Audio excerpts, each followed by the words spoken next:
yeah.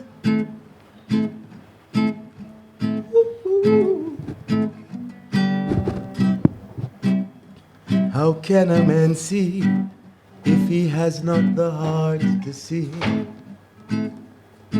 his own reality? For what had begun as a fight for freedom and liberty has now become a quest for materiality, and that a vanity.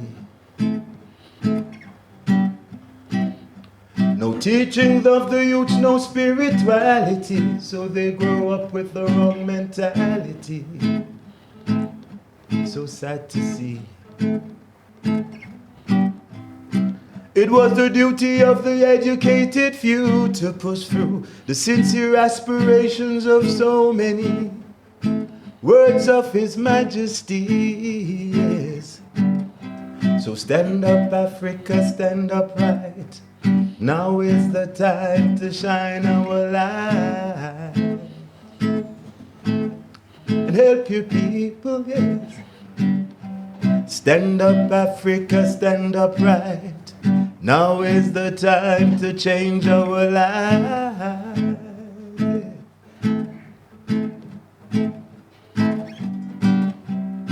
We are living all over the world, living amongst many nations, yes.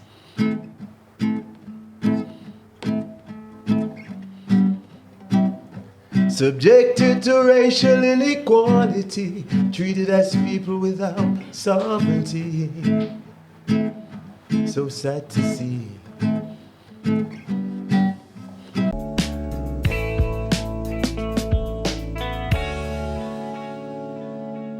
Yet the sincere invitation of His Majesty was extended with such cordiality.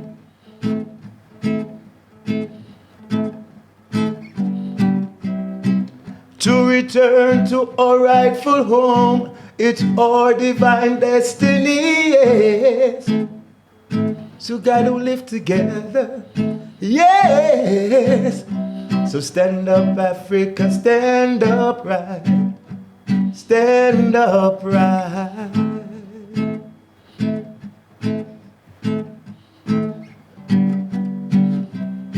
We are scattered all over the world, scattered amongst many nations, yes.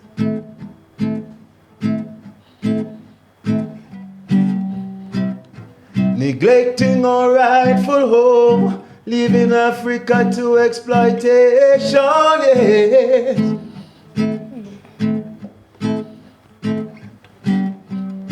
So we stand with the freedom fighters and the pioneers who fight for Mama Africa without any fear throughout all these years. Yeah, yeah, yeah. For holding on to the land of Mama Ethiopia we love so dear, yes. So let's work together, yeah. So stand up, Africa, stand upright. Stand upright, yeah. Let's work together. Come on now, let's break bread. No more overwhelmed with hatred. Our unity is our strength.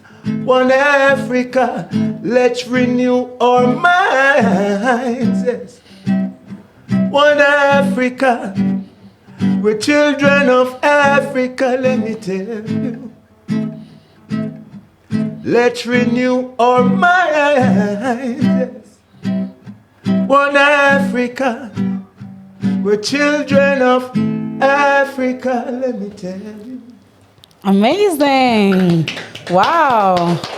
Hi, everyone. Welcome to Tangawizi podcast. And this is the place where we stand up today. We're going to stand up together as we continue this journey of self-discovery, as we embrace who we are. I am your super host, Caroline Mumanyi. We are back here again as we embrace the journey of self-discovery. We are still conversing on our identity across the lifespan.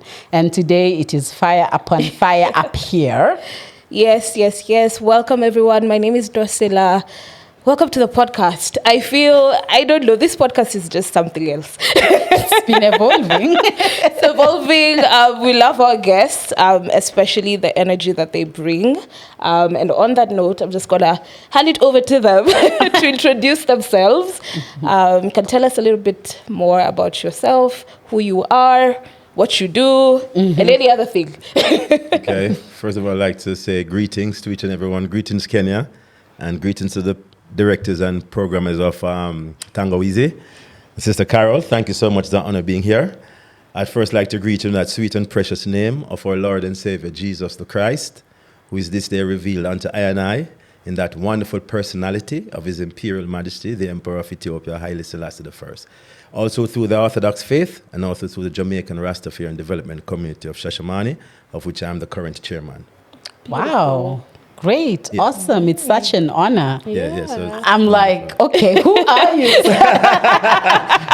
I've been known to you as this is Sydney Salmon, and now you've become the chairperson. Yes. Well, we've been on the works for a while. Wow. Because during the music, as we met in Ethiopia, right? And during the music as well, that was what it was about. It wasn't about just playing reggae music and just having a good time. It was actually about developing the youth and the minds of the people of Ethiopia, and in preparing them to accept reggae music and the Africans who are returning home. So that has been my mission when you saw me in Addis Ababa. But I was still supporting a school in Shashamane, the Jamaica Rastafarian Development Community School. By performing in Addis, I would use that funds to support the works in Shashamane. So it has always been about Wow.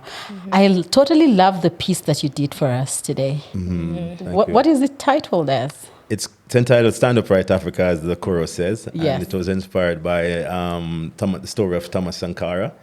When I first learned, because I'm a student of Africa, I don't pretend to say I know everything about Africa. I'm learning, I was been in the West for a long time. But when I learned about Thomas Sankara, I was touched to the heart, And I saw his vision, what he was working for. And he's the one who named the country Burkina Faso, which means the land of upright people. Yes. So that's inspired me to write the song. Wow. I feel like you fit right into the podcast and what we're trying to do, and the song. Honestly, I feel like that's just what we've been saying. Stand up. African young people, just stand up, be your true self, stand in your identity. And I feel like sometimes we got lost a bit. Yeah, and I like the fact that you still say in the song that it's a collective, and that we have to influence the mentality. Yes. It's not about aesthetics. We have to influence the mind, and that all of us have a role to play. Those of us that have some education, whatever education that we have. Yes. So I was like, such in tune with the conversation that we have been sharing with different people, and we're just saying, how do we continuously embrace who we are? Yeah. Okay. Yeah. I see that. First of all, man is triunal. First and foremost, we have to know spirit, mind, and body. And when the three are in complete balance, then man becomes his true self. So we're all corded, by the way. We're all corded. Corded means we all have a spirit. We're all triunal, so we all have the spirit, mind. But what concords us is the spirit of understanding, the spirit of love, and first and foremost, actually, the spirit of God that really concords us. So we have that commonality. So as long as when we come together and we keep that in mind, that we're joined now together by spirit and understanding, then we can disagree. We can really have a good talk because we're coming from that point of knowing. The spirit is a part of you that knows. And that's where it really rests. So maybe we can start from the beginning. Because when did all of this start for you, Yeah, thank you. So, I grew up in Jamaica. I was born in Kingston, Jamaica, 19... Please speak in English. A little Creole. Well, yes, as I said, I was born in 19... And growing up in Jamaica, I was exposed to the Pan-African struggle at an early age, because of the presence of the Honorable Marcus Garvey, who was the founding father of Pan-Africanism.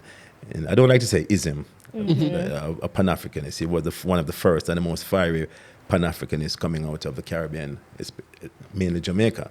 So Jamaica is filled with his teachings and his consciousness that he brought, Look towards Ethiopia, look towards Africa, where a king will be crowned. Wow. Him we shall praise.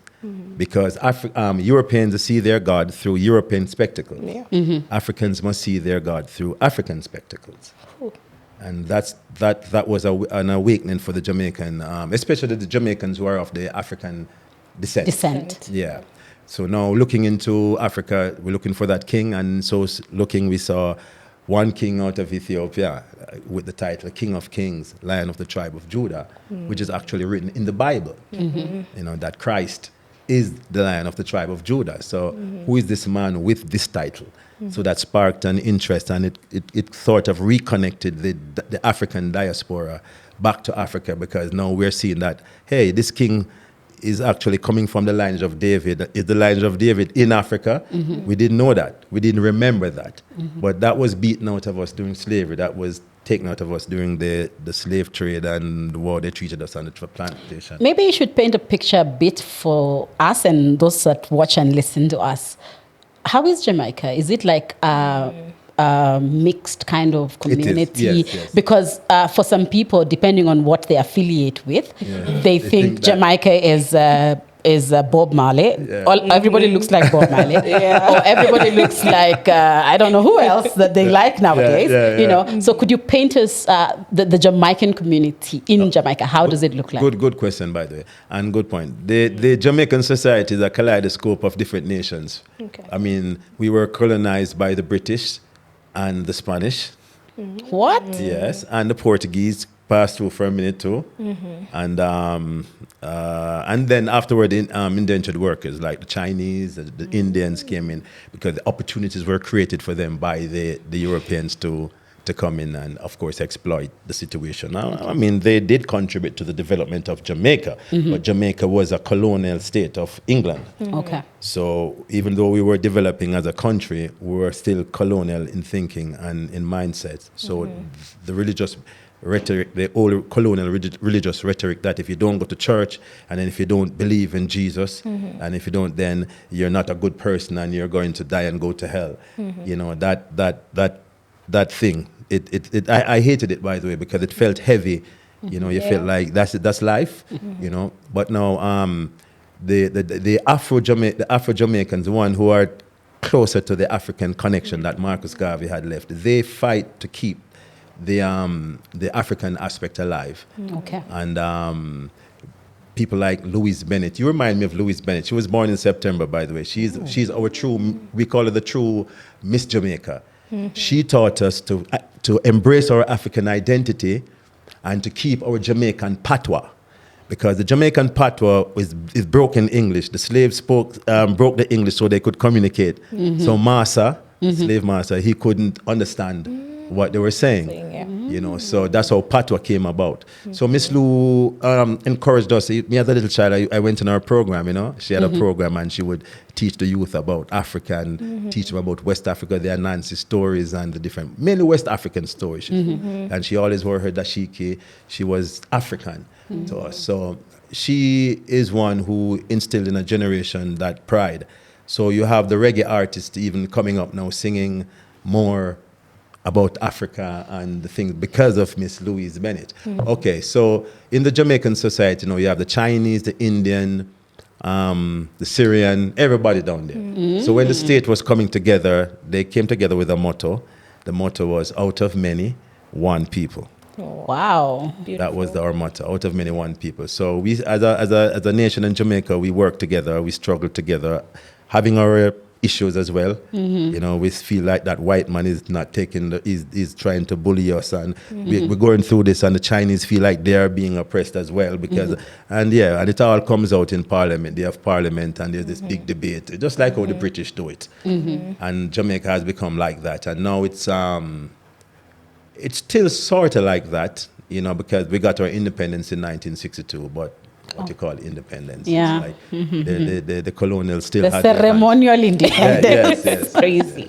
Yeah. So Jamaica now, as it is now trying to break away from that. They told the King of England the other day that They want to break away from monarch and they want to go federal. So how is it for the young person or for the young Sydney who grew up in Jamaica in that time? Because from where we are sitting, for us, it's in our ethnicity, right?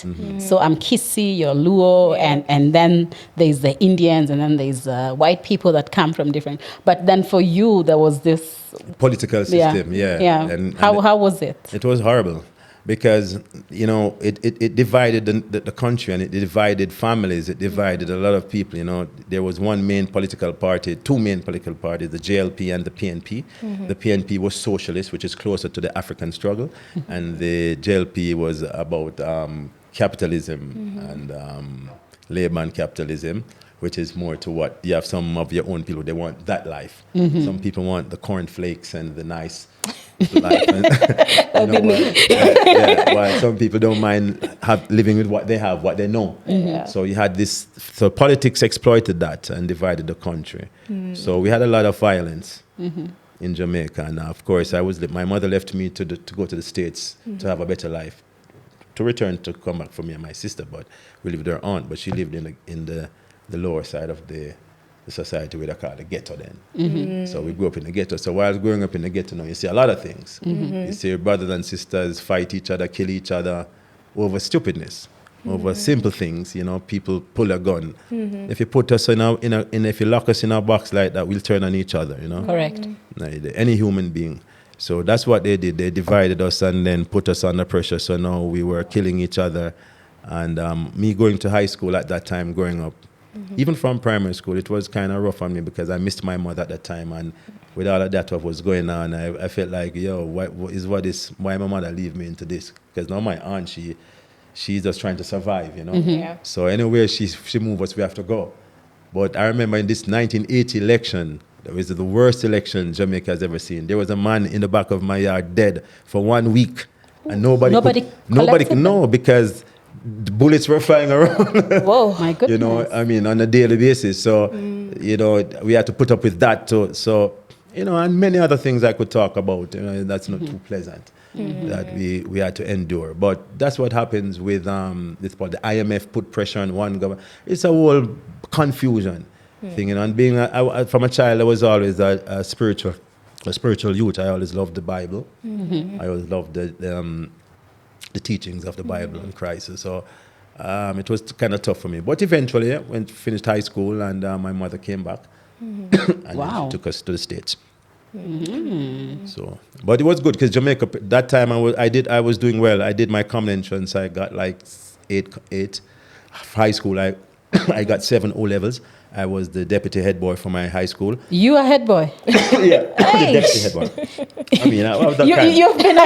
You've been a chairperson for a while now. Yeah. Leadership was from a child. Leadership was forced on me, but I didn't embrace it because I have a rebellious side. Okay. And so Rastafari brought me into that leadership quality, that because His Imperial Majesty asks that we do that. We become leaders of our own community. Sort of like what you do, I think, and try to inspire the younger generations too. Wow. So I took that serious eventually, and that changed my whole life. Started to read the Bible. Studied the Bible for 2 years, 3.5 years it took to finish once. So 7 years. Sorry, say that again. 3 years. 3.5 years. To finish the entire Bible. Yeah. For to finish from one chapter a day.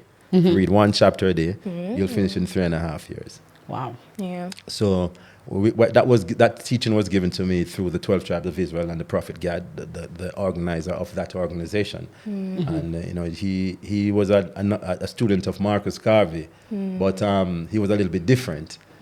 He was more into spiritual operations. Marcus was an educated intellect. Okay. So he had managed to employ 1 million black people all over the world to work for this one UNIA program, United Negro Association Improvement.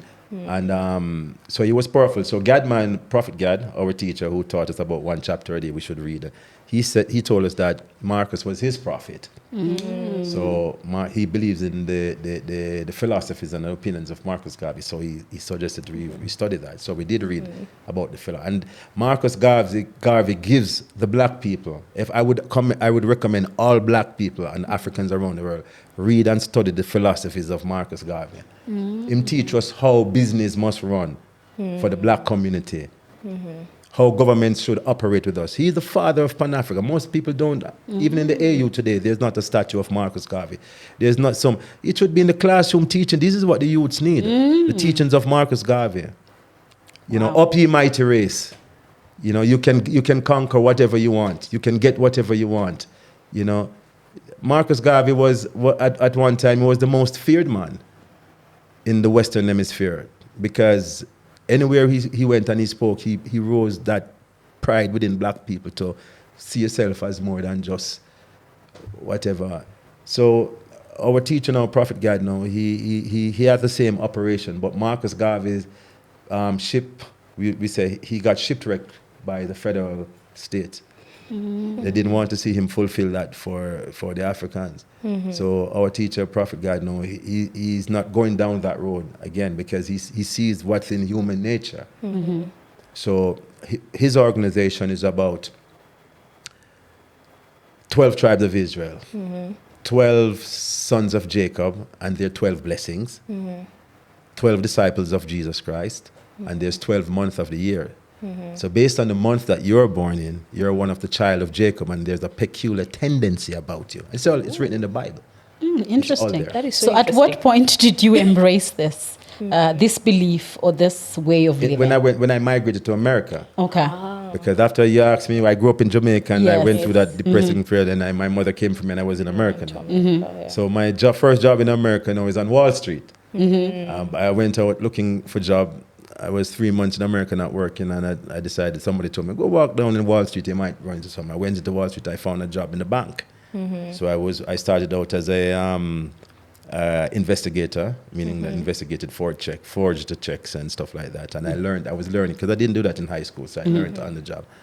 So eventually I was promoted as a specialist and product specialist, meaning each bank policy or banking protocol that is come up with, I have to go to the clients and explain it to them and tell them what's beneficial to their business. Many blue chip companies, talking about Merrill Lynch and all these top companies, Morgan and Morgans, and So the World Trade Center, we used to have to go up on top of the World Trade Center. So I was doing that for years and then I went to Florida this year. I have a daughter. And at the time I was with my woman at the time, and we took her daughter to Disneyland. Now, Disneyland is a story with me because my name is Sydney. So if you unscramble it, you can get Disney. Yes. So my friends would tease me about that. Hey, Disney, stop your noise. Or whatever.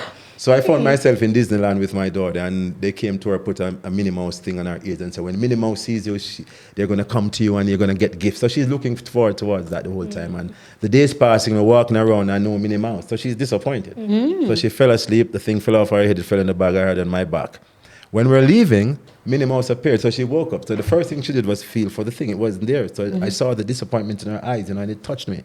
So I just put her down and I started to search up everything till I found it. And she got to see Minnie Mouse, so she was happy. Oh. So I'm driving home now, and I'm thinking about the whole situation, But when you want something, you don't get it. And so much thoughts reaching, but I really felt it. She really put my heart in a place. So when we reached home, she and her mother fell asleep, and I tried to sleep, but I couldn't sleep. And I'm thinking, why I can't sleep? So I go into the bathroom and I write, "Fear not," and that's all I could write. And I put it down. I go back outside. I say, "What's wrong with me?" And I look off in the dark and I say, "God, something is wrong with me. I don't know what is wrong, but show me. I'm not afraid. Show me even a doppy." You know a doppy? No. A doppy is an African word, a West African word for ghost. Okay. A ghost. So I said, show me even a doppy. Show me even a ghost. Because at this point I was tormented. I couldn't sleep. I don't know what was. Show me anything, God, basically. And with that thought, the next thing I know, I'm in a high mountain, surrounded by more mountain. The grass is green as grass, and the dirt is red. You know, like what we see in Kenya here in Tanzania, this red, rich dirt and green. And I'm seeing this place, and I'm blue skies, cotton clouds. You know. Sid, hold up. Yeah. So you left. What happened there? He hasn't left. He's in his house I'm in in my Florida. house. You're in your house? In a vision. In a vision now. I fell asleep. Yes. I thought, because I said, show me something, God. Wow. And the next thing I know, I'm experiencing this mountain and these blue skies and quiet stillness. But there's some noise behind me. And I look and I hear bombing and screaming and people make noise. But in order to keep I turned back and focused on the positive what I was seeing. And when I looked, I saw His Imperial Majesty. And I said, His Majesty, His Majesty. And he smiled, and then him just frazzled out. And when I look further, who me say, Bob Marley. I say, Bob. And then, no, listen, this is me. It sounds funny, but this is where I'm going. It's interesting. Okay. I mean, it's beautiful. It's very interesting. It's coming to, because it's going to be shocking to you. So when I saw Bob and I shouted him, he disappeared just the same. Then there was a voice shouting in the confusion, the noise, that bombing and shouting. There's a voice shouting, and I'm wondering, what voice is that? Then the voice came through and started saying, where is the brethren? Where is the brethren? Meaning, where is the brothers? Where are the brothers? Go for the brothers. Go for the brothers. But I'm spinning around and saying, which brother? Which brethren? I don't know which brethren. So I'm still looking at the nice place, and the voice came now. It's like a divine thing, you know. Go for the brethren. And the way it was spoken to me, I became fearful, nervous. As a command. Like a command. So instantly I fell on the ground and started digging in the ground. Because I had a friend called Maurice who played keyboard for me in New York, and he had died. He was my good friend, so it really affected me, you know. So I said, God is sending me for Maurice. So I started to dig in the ground, and I go down deep and I come back up, and the voice said, go for the brethren, go for the brethren. And I went down like 4, 5, 6 times. Well, the last time when I went down now, I went and I felt something. And I said, I'm not looking for no coffin, you know. If it's a coffin, I'm not looking at it. I'm just going to pull it up. And I turned my back and and when I'm at the top, thick mud and everything, and I'm at the top, I fell down. And I look up, and around about the mountains where I was telling you about, people like crazy clapping me. Yes, youth, well done, Rastafari. Yes, youth. And I say, I'm tired. And I stretch up my hand like this while they're clapping. And while they're clapping, I stretch a big hand from behind them on the mountain came out and grabbed my hand when I hold it up and pulled me. And I went up like this. I woke up in the bed like this. Something pulled me back out of the vision. That big long arm pulled me back. And I wake up and I said, I just had a vision. And I look in the bathroom. I left the bathroom light on, and what I wrote, the pad where I was writing. And I see my woman and the baby still on the bed, and I say, get a vision, and I fall back in the bed. When I fall back in the bed, now I'm in Jamaica. I'm in another vision. Yo. Wow. and I see Prophet God coming. And I say, Prophet God, I have a vision. And I'm telling him about the vision that I'm just coming out in this new vision. And he says, go ahead and tell me. And he sits down for me to tell him. And as I'm about to tell him everything that I told you, a black dog comes from out of nowhere, start going, rah, rah, rah, rah, rah, rah, rah, rah, rah, rah, rah, start making a lot of noise. And so I try to speak. The dog is barking louder and going aggressive. So I turn and I look on the dog. I say, what kind of dog this? And then the dog, he has a nozzle on his mouth. So I say, how come I'm barking and him have a nozzle on his mouth? So then I turn to Gadman and I say, I'm trying to tell you what's happening, and this dog is making a bag of noise. And then I wake up. That was April. So that was in Florida, right? In New Zealand. So I went back to New York. And by the time I went back to New York in May, I received a letter from Ethiopia, Shashamane, them inviting me to come to perform at the July 23rd celebration in Shashamane. We celebrate His Imperial Majesty's birthday every July 23rd. So they invited me to come for that. So that was May. By July, I was in Ethiopia. For the first time, I was on the soil of Africa. And I saw Addis Ababa, went to Ethiopia, spent the month of July and August, did a few shows. Then I received a letter from England saying I should stop in England on the way back because they want me to do a show there. So I left Ethiopia, went back to England, September. I did the show September 8th. I was due back to New York September 14th. Well, on the morning of September 11th, somebody where I was staying called me. They went to work and they called me and said, hey, guess what? You're not going nowhere. You're not going back to New York. Turn on the TV. When I turned on the TV, just in time to see the plane the Twin Tower going into the Twin Towers. Now, as I explained to you, I used to work down that area. Yes. I used to visit clients on that building. So I know that building very well. And I know the area. So when I saw that, I was like, what? And of course, I'm there looking at it in shock. I'm looking at it, and then something happened. There's a man and a woman on the building, and they're trying to decide if they're going to stay on the building or they're going to jump. Now, you have to understand, this building, you're way up in the sky now. Yeah. Way up. Because when you go up, when you take the elevator up there, and you go up there, you feel the, you hear the wind, and you feel that little thing up there. And it's scary. I don't comfortable up there. But anyway, they were up there. And they was trying to decide if they're going to stay, because the fire is downstairs. So they just looked at each other, held hands, and jumped. And when I saw that, that's when I broke down. I started to cry. I'm like, no. And I started to cry and cry and cry and cry. And then, of course, His Majesty says the Bible is a source of comfort, of infinite comfort. So it's true. I just full for the Bible, because that's what I was seeing. And as I open the Bible, I swear, brothers and sisters, I'm not lying to you. As I opened the Bible slips out of mine and fell to Revelation 17, where it speaks of Babylon the Great is fallen, the mother of harlots and abomination. All kings of the earth have committed fornication with her, and her judgment is now coming in 1 hour. She sits on many waters. But that's Babylon, the system which governs us today through finances. You see, Wall Street is was the financial capital. Decisions. Right, that's where everything was made. Yeah. So it dawned on me at the time when I read that, and it says Babylon is falling, and then something awakened in me. I'm working in Wall Street for these companies. I used to be on World Trade Center. These companies like Merrill Lynch. Lynch is a name that was involved in slavery. That's when you lynch a slave, is when you hang him on a tree. They call it lynching. It was named after that family. And Morgan, do you ever hear about Henry Morgan? The pirate on the high seas? Yeah, man, him used to have, yeah, man. They're still around. The family of them is still around. Interesting. So we were doing business. I was actually doing business for these companies that I get to realize. And of course, in big business and some disagreement of some sort, and thus the World Trade Center. So a little me was in all of that, not knowing what was really. It's afterwards, after reading the Bible and what had happened after that vision that I've gone through. So I fell asleep with Babylon is Falling on my mind, and I woke up with a song, Babylon is Falling, Ethiopia is Calling, because I was coming from Ethiopia. So I went back to New York, and I spent 1 year, went back to Jamaica. So Gadman, I told him about the vision and everything, and I told him I was leaving, and I left. I left America. Where? I left to Ethiopia, to live in Shashamane, Ethiopia.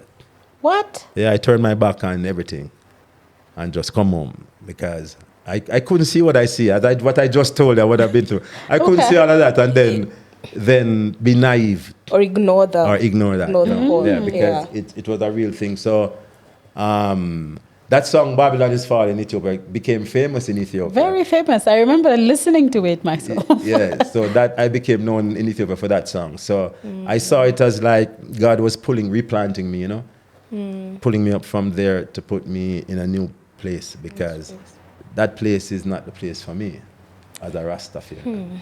Wow. So that's my journey in a nutshell, coming to Africa and Ethiopia, and what I'm about, really, because since I've come to the continent, I've been involved in community development with the music, I came with a purpose. I don't know how I got it. I think that it's divine in the sense to say, well, Africa development through the love of reggae music, which we would participate in the development of our people socially, and eventually in other aspects, So we opened a primary school in Shashamane, the Jamaica Rastafarian Development Community, because that's what the Ethiopians call us. They call us Jamaicans, or they call us Rastafarians. So we work with that, and we formed a local NGO, which was given to us. And we were only foreigners to get status, that type of status. And we now have a national ID. where in which we can operate like Ethiopians. We're just not allowed to vote or join the army. So we have been running a primary school. So I've been involved in community development, and I've also been involved in development of different communities through the music. So that time I met Brother Ras Benji, a brother from Kenya. He's in the audience here somewhere, I think. Yeah, we had that nice inspirational reasoning at that time. We didn't even know what we were saying because, we just know that we wanted to do something, or we were going to do something. And, the spirit remained faithful. And we found ourselves working. To this day, we've been working, and now we're just finishing a tour here in East Africa, which is why, and I know you were here, so yes, yeah, man, I had to link. Wow, we are so honored that we got to feature in that. I would still call it a divine tour that you had, and Tangawizi was one of the places that you had to stop by and give us some of this wisdom. Yes, because I love Tangawizi tea. Yeah, we serve hot Tangawizi tea. Where's my hot Tangawizi tea here? I want to drop a little spice. Now that we're talking about tea, I want to drop a little spice. So, as you're talking to us and you're very passionate about repatriating, coming back to the motherland. Yes. And that even if, for instance, I had that vision and I told my friends, they would laugh it off. They're like, what have you been smoking lately, And Stories of Jabba. in Kenya, they say stories of Jabba. Yes, I learned about that. They'll tell me, hey, you sleep today, tomorrow, we will talk about tomorrow. This nonsense. Yeah. Because how are you in America, in the America? You know how many young people that is their dream. Especially that time. Yeah. And still living now. Yeah. Even now, they really want to go to the West. It's where they see that life will change, where they will be fulfilled. But then for you moving across that current... Yeah, it's kind of... Are you even ambitious? What are you, man? Well, ambition. It's one of the 7 deadly sins, by the way. What? Yeah. You didn't know? One of the 7 deadly sins is ambition. Oof. Yeah, you mustn't have too much ambition. It leads you into problem. You must be balanced in your outlook, and allow space for God to move, to operate in your life. My experience, anyway, because I've seen a lot of my friends and become great people. As I said, I was deputy head boy for my school, so. And I've seen a lot of. I have the head boy at the time of my time. He became the sergeant general, sergeant major in the Jamaican army, and he met Obama, and that's great for him, and he now he's retired, but I'm not retired. I'm still working for Jah, at 60 years old, I'm still touring. I'm still learning about my roots, my Africa. He has accepted his colonial destiny, and no disrespect to him as well. This is what he. But I searched further because there's something in me. I think Africa is in me. Africa is, as we say, Africa is born in us, as children of Africa. So I had to fulfill that. I had a woman, as I told her, and my child. Even that life, we tried it. I brought them. We tried, but it just didn't work out. So I had to adjust. I had a woman born in September. She was very lovely. We didn't have any problems, Okay. Yeah, but we just made a decision. She just made a decision. I made a decision that it's best for me. So it's good. So what does being in Africa mean to you? Well, I'm fulfilling my divine destiny. Okay. Because I've returned home. I'm seeing my brothers and sisters. Everybody in this room, there's one of you in Jamaica. There's somebody in Jamaica who looks like you. Really? You kidding? Yeah, man. We're family. We are family by the blood. You can't deny the blood. We're African blood, African descendant. So I was in Tanzania the other day. I was with, I just like to take the time out to big up the Warriors of the East, who hosted us there, the reggae band from Tanzania, Rastafarian, doing a wonderful job up there in Arusha. And the people, I saw my grandmother, I saw my aunt, I saw my cousins, I saw everybody. Yeah. It was easy. This woman, when we saw each other, and I told her, she was kissing me all over, hugging me up and kissing my family. This old woman, I mean, not old, but you can tell it's a country woman. And she has sent her children to school, but she was a real mother. That's how I grew up, with them type of people. So that acceptance, that love. Yeah, man. And that's what I'm used to, by the way. You know, I'm a love child. I'm a love, you know. So they love when and African people are like that, by the way. We are getting to that love. Yeah. Because clearly, even in what you're wearing, you represent the one love. Yeah, man. Yes. Yeah. So, I mean, and you've been able to share with us how you got to affiliate or kind of resonate with the Rastafarian community. Yes. You know. So for me, I'm wondering, does the negative perception of how others view the Rastafarians Yeah, man. Good question.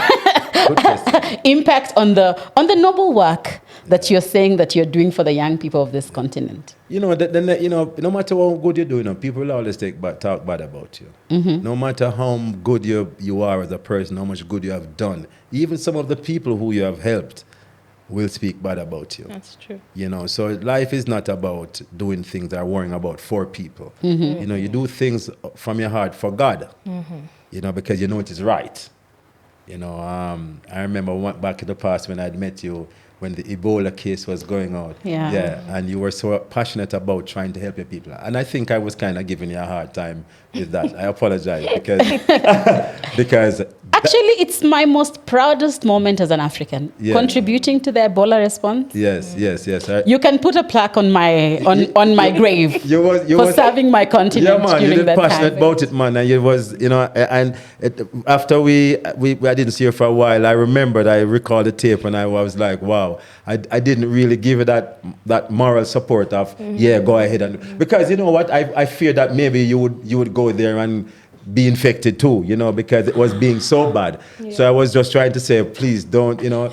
But anyway, I did some dangerous things. I went very close to the red tape. I did. Wow. But I was very fixated in being part of the solution. So I really didn't care. Yeah. I really didn't care. I remember, man. It was fire. My warrior spirit was fire, man. I remember. So yeah. I respect you highly when it comes to the love of Africa. You know, that's why I chose to be in this program, because I was listening to the program. I was really impressed with the topics and where you're going. And there are certain things that I didn't agree with, but that's what the program is for. Yes. To agree and disagree. Yeah. So basically, my life in Africa now is to go for the brethren, as the vision said. Bring the people home. So we founded a Reggae in the Rift Valley Festival that we've been doing now we did the 5 years straight, and then we had done it for a long time. So 11 years ago we were here. By road we came down into Nairobi, into Mombasa, crossed over into Moshi, into Arusha, Dar es Salaam, came back. And years after, we're back now again to reconnect, because we had done it for a while. So we came by road down, we did the 12th Tribe of Israel show celebration in Nairobi. Then we went to Watamu, where we relaxed a little and made some connections and contacts. And we went to Diani Beach, and we made connections again. Then we got invited to Moshi to perform. For a festival, the Kilifi Festival. We did that. It was lovely. Moshi is lovely. And we came back into Kenya to, where did we come again? Diani. We came back to Diani, chilled for a week, and met some great people, musical connections, sound systems and stuff like that. And then we were invited to Zanzibar. And by road, we traveled to a point and where we got a fishing boat, and made our way over. It was exciting. The river, the sea was rough, and we were bouncing all over the place. We were scared. We were praying in our hearts and minds. It was the first time, But yeah, we made it over, and we came back, and we would do it again. Beautiful Africa. I think this will be important for our listeners to know. What are some of those values that Rastafarians hold? that would really be essential in, young people embracing them as they continue to discover who they are and to accept who they are and to be proud eventually? Well, I will tell you this much. The Rastafarian movement is about knowledge of self, first and foremost. Who are you? And you have to know yourself. Now, if you grew up in a family from a Christian background, that's a good point to start from, because the Bible does explain to everyone who they are. And your divine purpose is written in there. It's true. Now, I'd mentioned earlier that Jacob had 12 sons. Reuben, Simeon, Levi, Judah, Issachar, Zebulun, Dan, Gad, Asher, Naphtali, Joseph, and Benjamin. And one daughter, Dinah, they call her. And at the end of his days, Jacob called them together and said, listen to what I'm going to tell you and what will happen to you in the last days. Listen to your father, Jacob. And he told every one of them their positives and their negatives and what to look out for in the last days. Okay, then Jesus Christ came from the tribe of Judah, the fourth child. Out of his lineage sprang forth Jesus Christ. And he chose how many disciples? 12. According to the 12 blessings of Jacob, because it's the same spirit of those same family that he's recalling in the present time, because he had a work that he has to do that was passed on from Abraham, Isaac to Jacob, and then from Jacob to the 12 disciples and Christ's ministry, where in which now, and his parting, he blessed the world, and he said, forgive them, Lord, they know not what they do, and he blessed the world. And the only way the world could have received that blessing at once and in one time is through the fact that everybody's born in a month. There's nobody in the world that is not born in a month.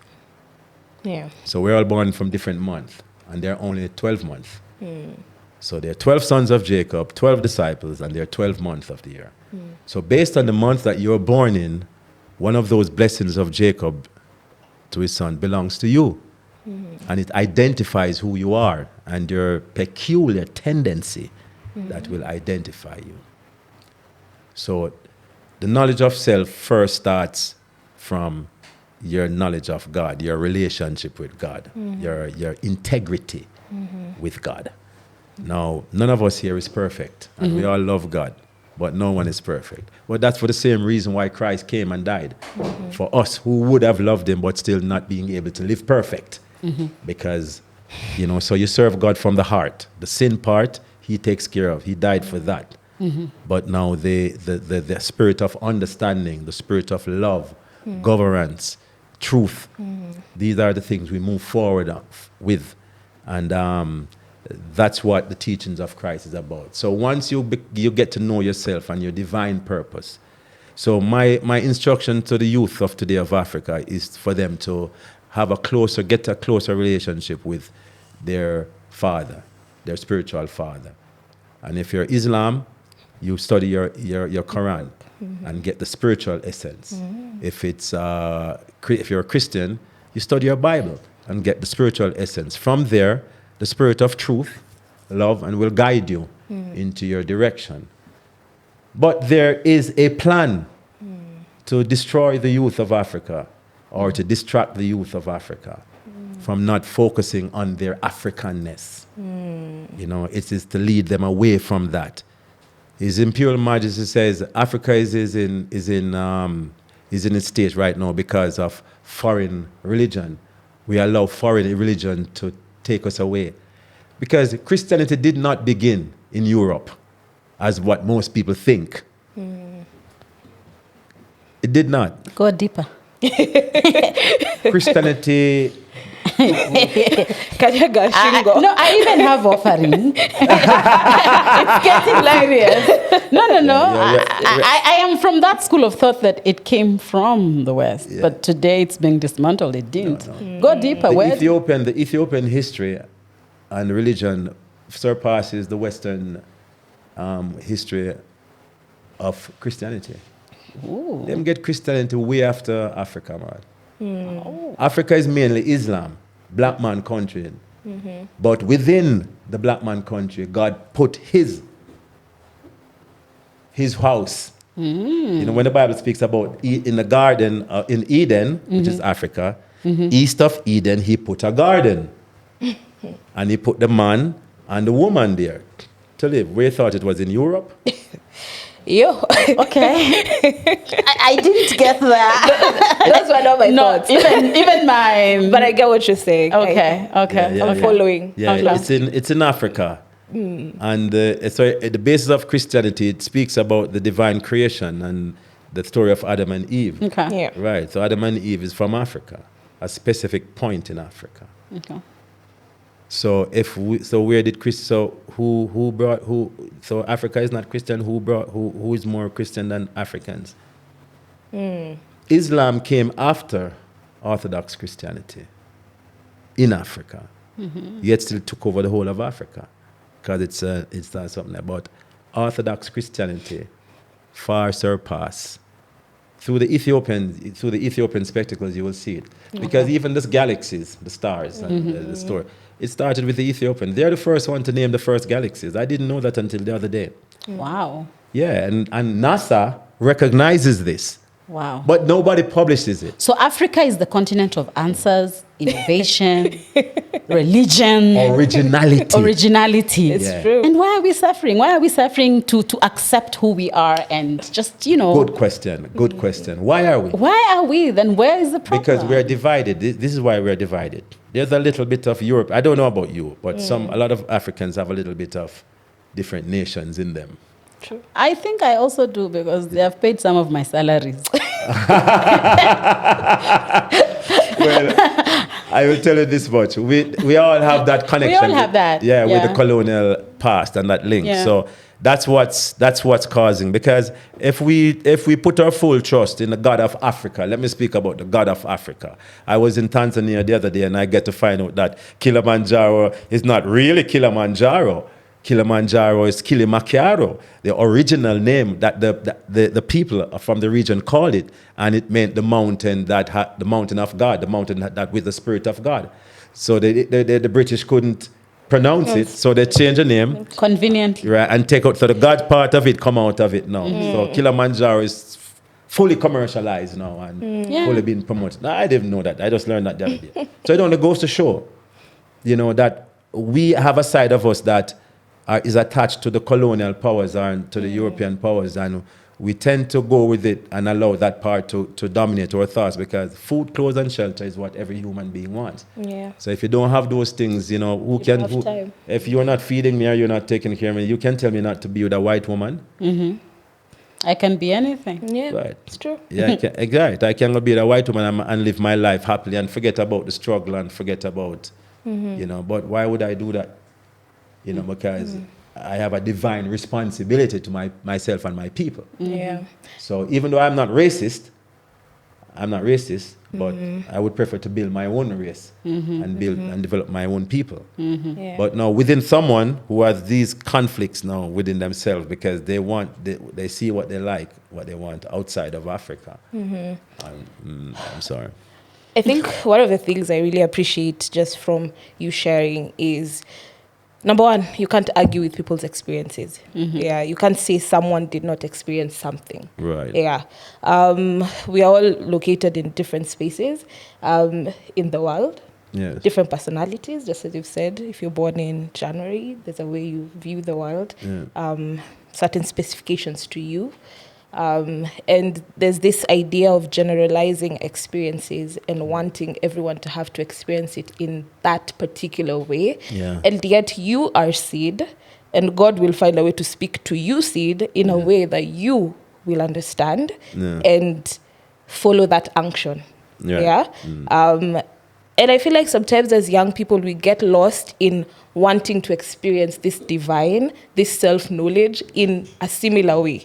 Right. So even for me, I'll go and got your point. go outside and say, God, speak to me. And then he does speak to me, but because it doesn't look the way yours looked, then I feel like I'm not being guided. Right. Yeah. So I feel like for young people sometimes, because we create these systems and we want to exist in systems, and yet God wants perhaps to speak to us as individuals. Yeah, me as Dorsila, and what I would naturally incline myself to do. Yeah. The good. Exactly. So for me, I actually appreciate that, because I can't say, that was not your experience, or discredit that experience, or someone else's, Yeah, I feel like the tenets that you bring out, there's truth, there's love, there's just listening to that divine voice and being guided by that. So I'm totally very much so inspired by that. Yeah, to God be the glory, you know. And let me tell you something. To be human is also to be divine, you know, because some people have lost their human side. Especially if you work for the system, you will develop the mind of the beast. The beast demands perfection from humanity. But His Imperial Majesty told us there's no perfection in humanity. There's none.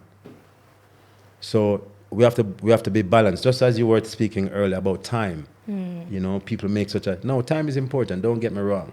But at the same time... It's just silly. We just got there. No sooner than. Right. So no, you know, and then, you know, for example, me, I couldn't work for no one again. I can't. I couldn't work for nobody. I'm my own. I lead my life. I live my life. I'm my own boss. My only responsibility is to my partners who I'm working with. And if they say 4 o'clock, then it's 4 o'clock because we're working together on something. And then we can even decide, hey, let's not do it today because we are like-minded, you know. You Africans, that's another thing for the youth. Work with the like-minded people who are around you, who have similar passion, similar mindset. Those are the people you work with, who have similar visions. Wow. Thank you very much, Sydney, really, for being here and for sharing with us your own lived experience on how you've navigated understanding and appreciating who you are and finding the space in the world where you feel fulfilled. Yeah. And that you're adding value to the next generation, you know, which is amazing. And just to say that I think a lot of us out there have been conditioned to perceive different ways of life from a different lens, you know, like, oh, Rastafarians, no, those guys, there's nothing that can come out of those guys, you know, they've put you in a certain box and like, no, but listening to you and understanding the values that you embody, they can be quite enriching. They are enriching to the community, to the society, to the young people that are continuing to embrace themselves, because all that you're reminding us is that the truth is within. And it can be supported collectively by like-minded. Yes. Like-minded. Yeah. So I think that is quite eye-opening for me and enriching, and big respect to you and to what you're doing to the African youth as well. Asante sana. I have a question, just to you. How do you feel about people wanting to enjoy the fruit of this, the Rastafarians, yeah? Because the good music, the consciousness, and essentially rejecting as well what you're presenting.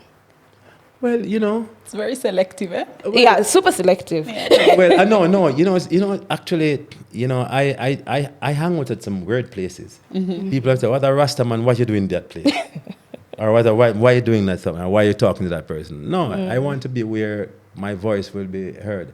So the best way to win souls or to convince someone is probably in a bar, or probably is somewhere where most people who said they're morally righteous wouldn't want to go. But I'm not preaching my own righteousness or the righteousness of any other individual. I'm preaching the righteousness of God, because it's only Him alone righteous. There's no perfection in humanity, none.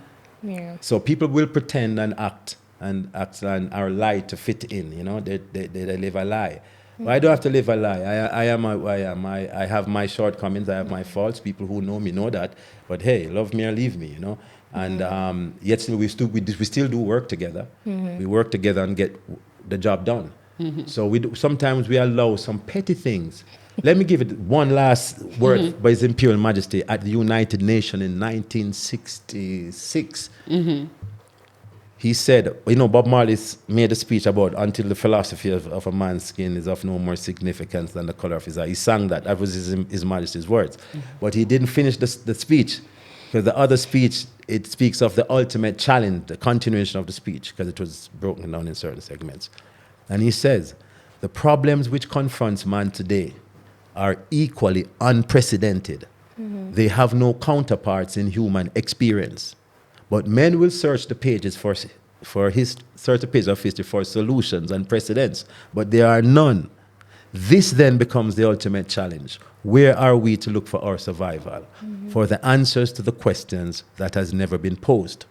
Then he gives the solution. He says, we must first look to the Almighty God, who has raised man above animals and has endowed him with intelligence and reasoning. We must put our faith in him that he will not permit us nor allow us to destroy humanity, whom he created in his own image. We must look into the depth of our souls, into the depth of our being, becoming something that we have never been, for which our experience, education, and environment have ill prepared us. Right. Okay, that's the truth, especially that last part. Yeah, we must put away petty prejudices. True. Knowing that our ultimate allegiance is not to nations, but is simply to your fellow man in the human community. That's your obligation. Wow. I think that's a perfect way to end this episode. Like, I have nothing to say. Thank you so much for joining us. And that is some of the wheats and nuggets that Tangawizi podcast makes available to all of us. So please engage with us. Do join us next time. Thank you so much for making time. It's an honor for being here. It's an honor to have someone listening to us at the same time. So big up Tangawizi. Wow. Thank you. Thank you. Until next time, that was us. We even become musical. Yes. I think we deserve one song. One last. Sure. Why not? Sure. It's my honor, actually. Yes, please. Yeah, man. Yeah. Tangawizi. Yes. One for Tangawizi. Yeah, man. Yes. Whoever came up with that name for a broadcast is a genius. There is a very big story, but it's not for today. But this, you have no idea. I can't imagine. I can't imagine.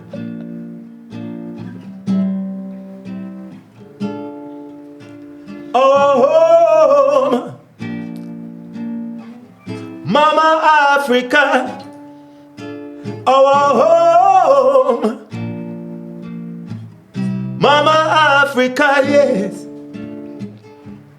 I know a place where we can call our own, fix it and build it up and make it our home. Let's not deny this land, for that's where we are from. Together we can work in a harmony and make this land our home.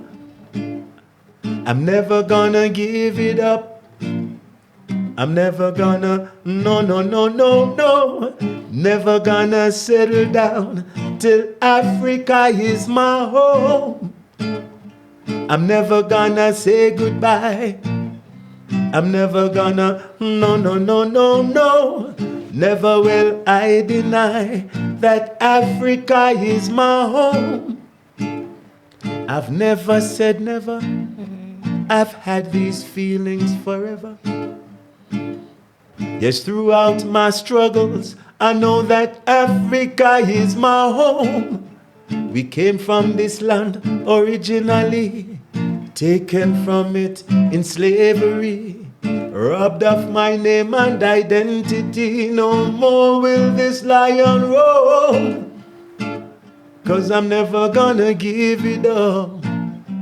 Never gonna, no. Never will I deny that Africa is my home. Feelings they come, oh yes, and feelings they go. After 400 years, the truth has now been told.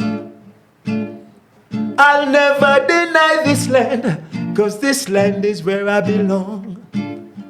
I'll never turn my back on Africa, 'cause Africa is my home. I'm never gonna give it up. I'm never gonna let it down. I'm never gonna settle down till Africa is my home. I'm never gonna say goodbye. I'm never gonna tell no lie. Never will I deny that Africa is my home. From the north to the south, to the east, to the west, Africa, yeah. Africa's my home, Africa, yeah. Africa's my home. Wow, thank you so much.